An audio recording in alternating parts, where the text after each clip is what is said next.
What if you had unlimited money, unlimited time, and unlimited resources to pursue happiness? What if you could literally try every pleasure, build every dream project, and buy everything you ever wanted? King Solomon did exactly that, and what he discovered will completely change how you think about pleasure, success, and what actually makes life worth living. This is the story of the most comprehensive happiness experiment in human history, and why its results are more relevant today than ever before. Welcome back to What Really Matters, our deep dive into the book of Ecclesiastes.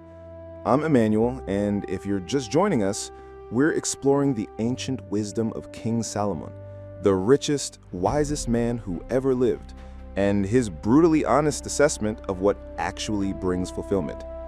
In our last episode, we talked about the success trap, how the endless pursuit of achievement leaves us empty. Today, we're diving into Ecclesiastes chapter 2, where Solomon describes his systematic experiment with every form of pleasure and accomplishment imaginable. This isn't just ancient philosophy, this is cutting-edge psychology.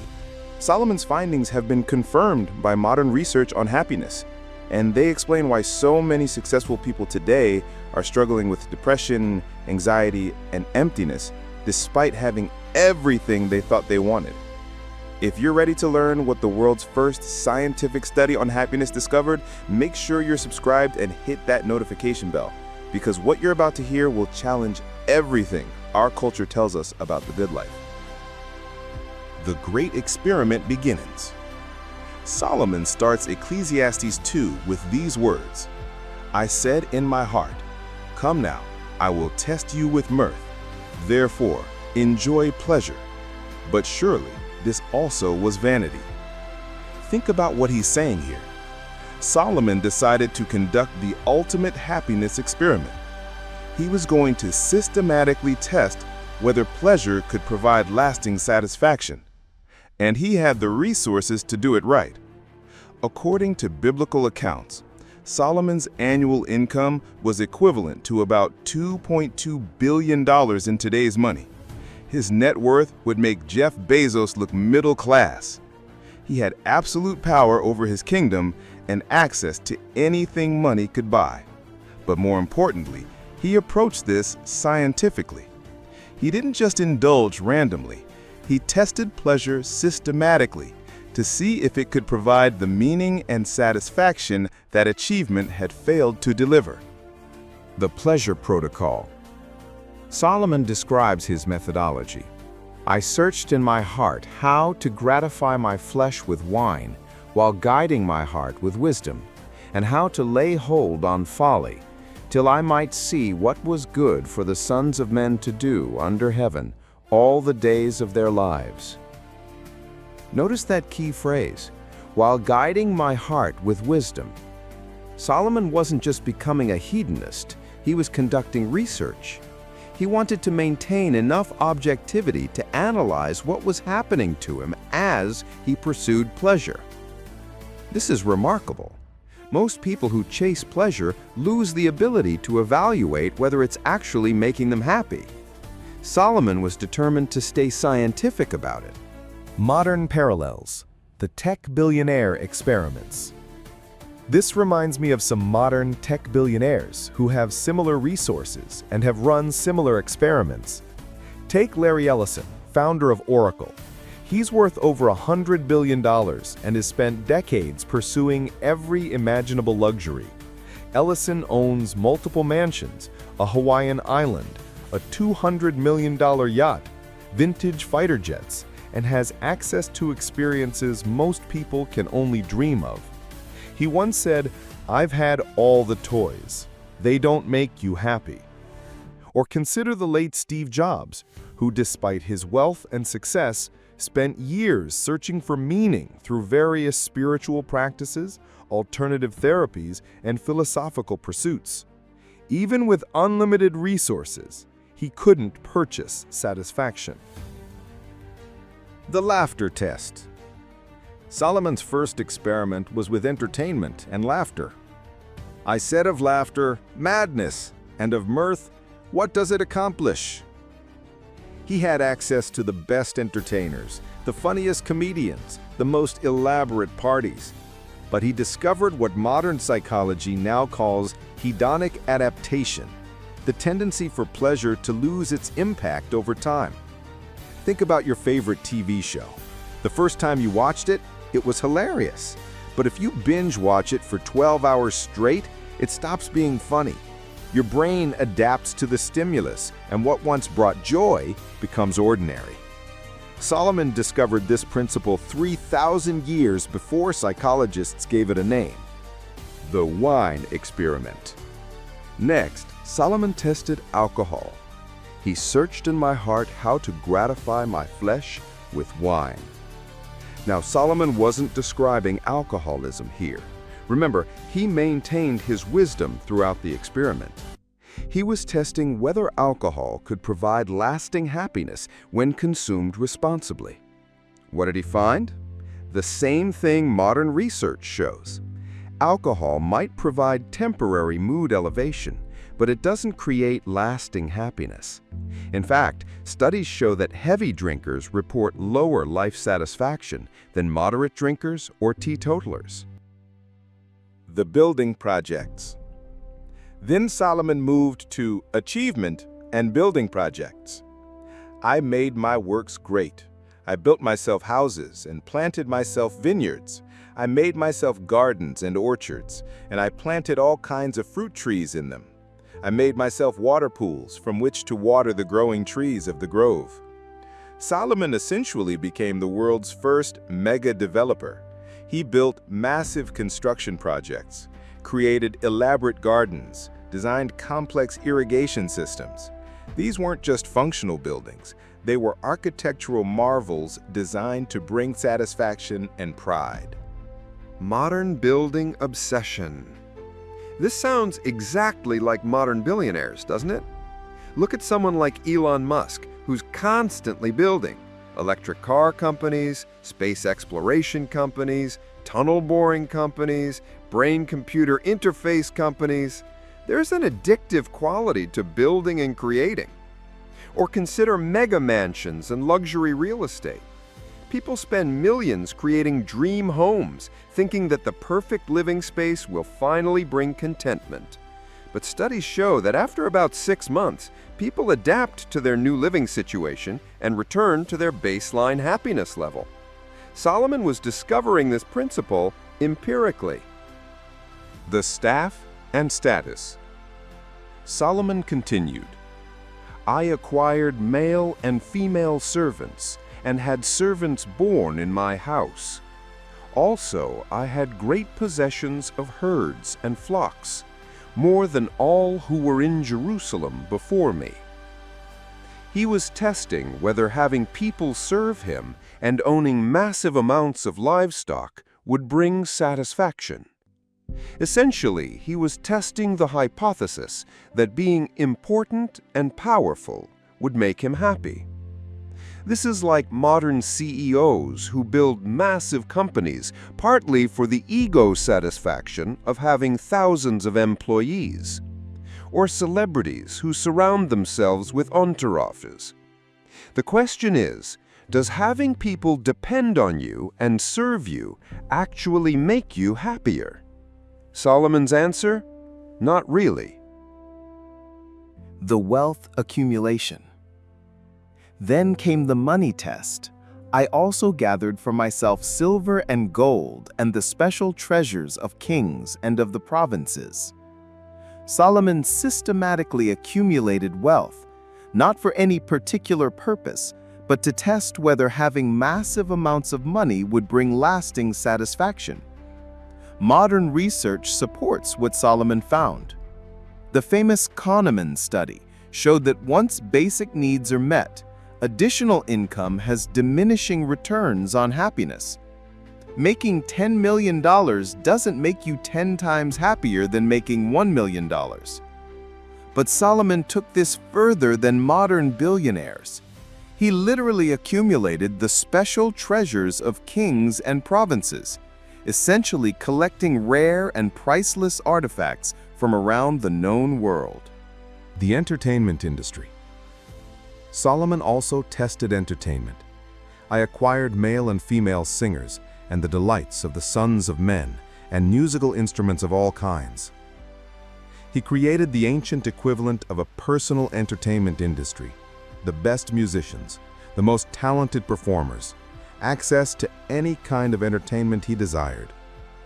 This is like modern celebrities who have access to exclusive concerts, private performances, and entertainment experiences that money can buy. But studies of celebrities show they often struggle with depression and substance abuse, despite having access to the best entertainment in the world. The moment of recognition. After systematically testing every form of pleasure and achievement, Solomon makes this crucial observation. Then I looked on all the works that my hands had done, and on the labor in which I had toiled, and indeed all was vanity and grasping for the wind. There was no profit under the sun. This is one of the most important sentences ever written about human psychology. Solomon had unlimited resources to test the hypothesis that external pleasures and achievements could provide lasting satisfaction. His conclusion? They can. The hedonic treadmill discovery. What Solomon discovered is what psychologists now call the hedonic treadmill, or hedonic adaptation. No matter what pleasure you experience or what achievement you accomplish, you quickly return to your baseline level of happiness. You get excited about buying a new car, but after a few months, it's just your car. You're thrilled about getting promoted, but after the initial high wears off, it's just your job. You love your new house, but within 6 months, it feels normal. The treadmill keeps moving, and you have to keep running just to stay in the same place psychologically. The Anthony Bourdain paradox. This explains the Anthony Bourdain paradox. Here was a man who had what most people would consider the perfect life. He traveled the world, ate at the best restaurants, met fascinating people, had a successful TV show, and was paid to experience cultures most of us will never see. Yet, Bourdain struggled with depression throughout his life and ultimately took his own life. How is this possible? Because external experiences, no matter how amazing, cannot fix internal emptiness. The hedonic treadmill applies to even the most extraordinary pleasures. The lottery winner studies has confirmed Solomon's findings in dramatic ways. Studies of lottery winners show that after an initial period of elevated happiness, they return to approximately the same level of life satisfaction they had before winning. One famous study compared lottery winners to control groups and found that while the lottery winners were initially happier, within 18 months, they were no happier than people who hadn't won the lottery. Even more striking, some lottery winners reported being less satisfied with ordinary pleasures after their windfall, because their baseline for excitement had been raised. The celebrity depression epidemic. This also explains why celebrity suicide rates are so high. These are people who have achieved everything our culture says should make you happy: fame, wealth, adulation, access to exclusive experiences. Yet celebrities are more likely to struggle with depression, substance abuse, and suicide than the general population. Why? Because they've discovered what Solomon knew: external achievements cannot heal internal emptiness. The comparison trap. Solomon also discovered something else important. Then I saw that wisdom excels folly, as light excels darkness. The wise man's eyes are in his head, but the fool walks in darkness. Yet I myself perceived that the same event happens to them all. Even wisdom, which Solomon possessed more than anyone, doesn't ultimately protect you from life's difficulties. Smart people and foolish people both face illness, relationships problems, and death. This is particularly relevant in our social media age. We look at successful people online and think they have life figured out. But Solomon, who had more wisdom than anyone, discovered that even wisdom can't solve all of life's problems. The modern minimalism movement. Interestingly, Solomon's findings help explain the modern minimalism movement. People like Joshua Fields Milburn and Ryan Nicodemus had successful corporate careers, made good money, accumulated possessions, and felt empty.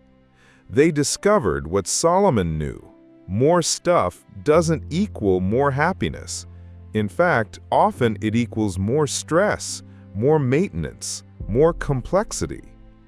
The minimalism movement is essentially a rediscovery of Solomon's ancient insight that accumulating possessions is grasping for the wind. The experience economy trap. But here's where it gets interesting. Many people today think they've solved Solomon's problem by focusing on experiences instead of possessions. Don't buy things, buy experiences, they say. But Solomon tested experiences too. He had access to any experience money could buy: travel, entertainment, exotic foods, exclusive events. And he found that experiences, while often more satisfying than possessions, are still subject to the hedonic treadmill. You can become addicted to novel experiences just as easily as you can become addicted to accumulating stuff. The Instagram delusion. Social media has made this worse by creating the illusion that someone, somewhere, is living the perfect life. Instagram shows us carefully curated experiences that make our own lives seem boring by comparison.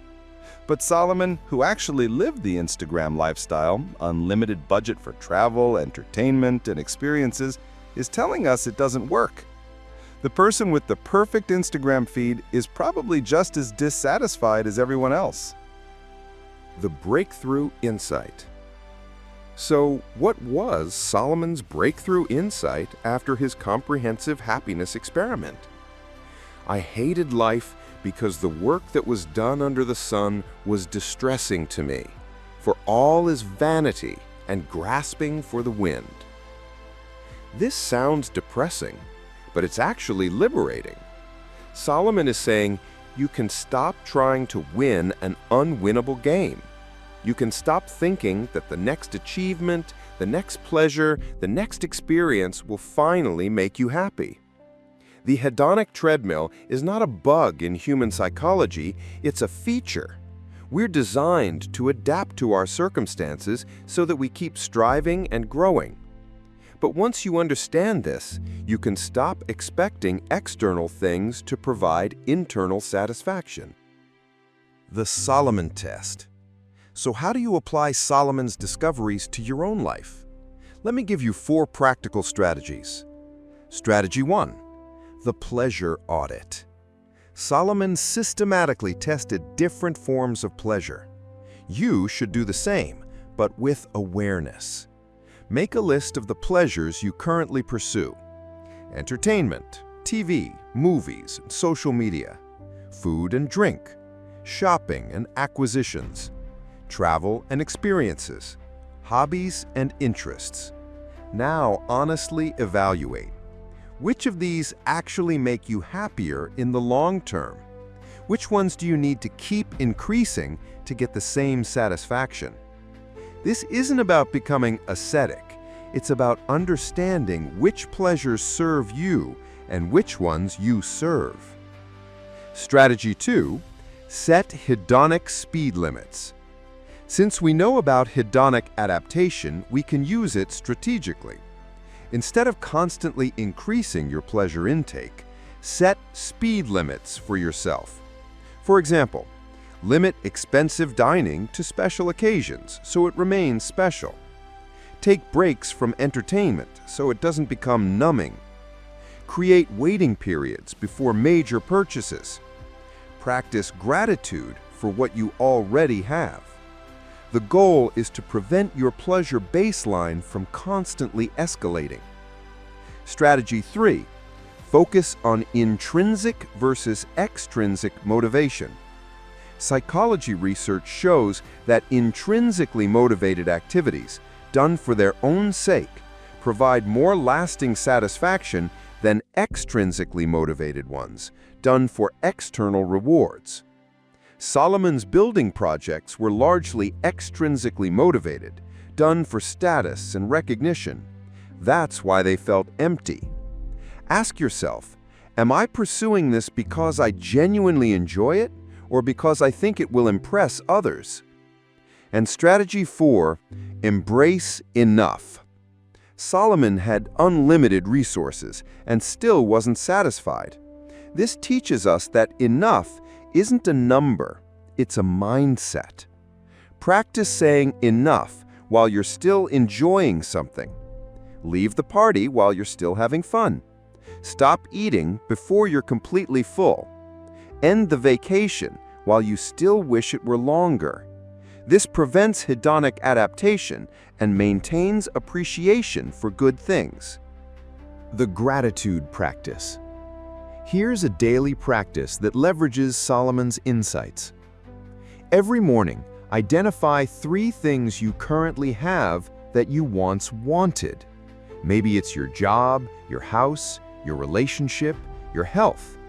Spend 2 minutes remembering what it felt like to want these things and actively appreciating that you have them now. This combats hedonic adaptation by regularly resetting your gratitude baseline. The intention setting. Before pursuing any pleasure or making any purchase, ask yourself Solomon's question, what does this accomplish? Not, will I enjoy this, but what lasting value will this add to my life? This simple question will save you from countless purchases, experiences, and pursuits that provide momentary pleasure, but no lasting satisfaction. The liberation. Solomon's experiment teaches us something liberating. You can stop trying to optimize your life for maximum pleasure. The hedonic treadmill ensures that no amount of external pleasure will provide lasting internal satisfaction. This doesn't mean becoming joyless or never enjoying anything. It means understanding that happiness is not the goal. Meaning is. Solomon discovered that pleasure is like salt in food. A little bit enhances life, but too much ruins it. And making it the main ingredient creates a meal that satisfies no one. The preview. Which brings us to our next episode, There's a Season for Everything, where we dive into Ecclesiastes chapter 3, perhaps the most famous chapter in the entire book. Solomon is going to teach us about the rhythm of life and why fighting against life's natural seasons creates misery, while flowing with them creates peace. We'll explore why there's a time to plant and a time to pluck up, why there's a time to weep and a time to laugh, and how understanding these seasons can help you make better decisions and find more contentment. Your assignment. Before our next episode, I want you to conduct your own mini Solomon experiment. Choose one pleasure you frequently pursue and pay attention to how it actually affects your mood and satisfaction over time. Maybe it's social media scrolling, shopping, binge-watching shows, or eating out. Don't judge it. Just observe it scientifically, the way Solomon did. Ask yourself, is this providing lasting satisfaction, or am I just running on the hedonic treadmill? The key insight. Remember, Solomon's message isn't that pleasure is bad or wrong. His message is that pleasure cannot be the foundation of a meaningful life because it's inherently temporary. The richest, wisest man in history tried everything and discovered that external experiences cannot provide internal fulfillment. But that's just the beginning of his journey. Next, he's going to show us what does provide lasting satisfaction, and it's not what you might expect. If this episode opened your eyes to the hedonic treadmill in your own life, smash that like button and share this with someone who needs to hear it. Let me know in the comments, What's one pleasure you've noticed follows the hedonic treadmill pattern? I'm Emmanuel, and I'll see you in our next episode, where Solomon teaches us the secret of perfect timing and why there truly is a season for everything. Remember, the goal isn't to have more experiences, it's to have more meaning. Subscribe for the complete What Really Matters series. Next episode, there's a season for everything. Related videos: hedonic treadmill, celebrity depression, and minimalism.